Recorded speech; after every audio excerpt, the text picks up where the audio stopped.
Hi friends, ಎಲ್ರಿಗೂ ನಮಸ್ಕಾರ. ನಾಳೆ ಒಂದು ಬ್ರೇಕ್ಫಾಸ್ಟ್ಗೆ ಏನು ಮಾಡಬೇಕಂತ ಯೋಚನೆ ಮಾಡ್ತಾ ಇದ್ದೀರಾ? ಇಲ್ಲಿ ತೋರಿಸ್ತಾ ಇದ್ದೀನಿ ಫ್ರೆಂಡ್ಸ್. ತುಂಬ ಈಸಿಯಾಗಿ ಮಾಡ್ಕೊಬೋದು, ಬೇಗನೂ ಆಗುತ್ತೆ, ಮನೇಲಿ ಎಲ್ಲರೂ ಇಷ್ಟಪಟ್ಟು ತಿಂತಾರೆ. ಆನಿಯನ್ ಪರೋಟ ಅಂತೇಳಿ ಮೊದಲು ಚಪಾತಿನ ಮಾಡ್ಕೊಂಬಿಡಿ ಫ್ರೆಂಡ್ಸ್. ಅದರ ಮೇಲೆ ಎಣ್ಣೆ ಸವರಿ ಉಳ್ಳಾಗಡ್ಡಿ, ಕೊತ್ತಂಬರಿ, ಕರಿಬೇವು ಮತ್ತು ಪಾಲಕು ಇದನ್ನು ಸಣ್ಣದಾಗಿ ಹೆಚ್ಚಿಟ್ಕೊಂಡು ಅದನ್ನು ಮೇಲೆ ಉದುರಿಸ್ಬಿಡಿ. ಆಮೇಲೆ ಖಾರ ಪುಡಿನೂ ಸಹ ಉದುರಿಸ್ಬೇಕಾಗತ್ತೆ, ಮಸಾಲೆ ಪುಡಿ ಮತ್ತು ಉಪ್ಪು, ಈ ಎಲ್ಲ ಐಟಮ್ಸ್ಗಳನ್ನು ಮೇಲೆ ಉದುರಿಸ್ಕೊಂಡು ಆ ಕಡೆ ಈ ಕಡೆ ಮಡ್ಚ್ಕೊಂಡು ಮೇಲೆ ಕೆಳಗನ್ನು ಮಡ್ಚ್ಕೊಂಡು ಹಿಟ್ಟನ್ನು ಹಾಕಿ, ಒಣ ಹಿಟ್ಟನ್ನು ಹಾಕಿ ನಾವು ಅದನ್ನು ಲಟ್ಟಿಸ್ಬೇಕಾಗತ್ತೆ ಫ್ರೆಂಡ್ಸ್. ಇಲ್ಲಿ ತೋರಿಸ್ತಾ ಇದ್ದೀನಲ್ಲ, ಎಲ್ಲ ರೀತಿಯ ಐಟಮ್ಸ್ಗಳನ್ನು ಮೇಲೆ ಉದುರಿಸ್ಕೊಂಬಿಡಿ.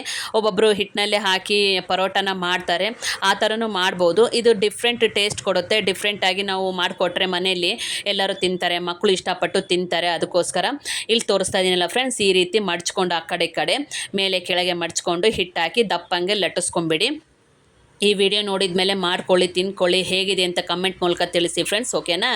ಇಲ್ಲಿ ತೋರಿಸ್ತಾ ಇದ್ದೀನಲ್ಲ, ಈ ರೀತಿ ದಪ್ಪಂಗೆ ಲಟ್ಟಿಸ್ಕೊಂಡು ಹಂಚು ಕಾದಿದೆ ಫ್ರೆಂಡ್ಸ್, ಹಾಕಿದ್ದೀನಿ. ಈಗ ಹಂಚಿನ ಮೇಲೆ ಎಣ್ಣೆ ಹಾಕಿ ತಿರ್ಗಾ ಮುರ್ಗಾ ಮಾಡಿ ಮೇಲೆ ಕೆಳಗೆ ಥರ ತಿರುಗಿಸಿ ಕೆಂಪಂಗೆ ಸುಟ್ಕೊಳ್ಳಿ. ಇದನ್ನು ಸಾಸ್ ಜೊತೆ ತಿಂತೀನಿ ಅಂದರೆ ಪರವಾಗಿಲ್ಲ, ಅಥವಾ ಎಲ್ಲ ಐಟಮ್ಸ್ ಇರುತ್ತೆ ಅದರಲ್ಲಿ, ಮಸಾಲೆ ಐಟಮ್ಸು ಬೇಕಾಗಿಲ್ಲ ಅನಿಸುತ್ತೆ ಫ್ರೆಂಡ್ಸ್. ಒಬ್ಬೊಬ್ಬರು ಸಾಸ್ ಇಷ್ಟಪಡ್ತಾರೆ, ಬೇಡಪ್ಪ ಅಂದರೆ ತುಪ್ಪದ ಜೊತೆ ತಿನ್ಬೋದು.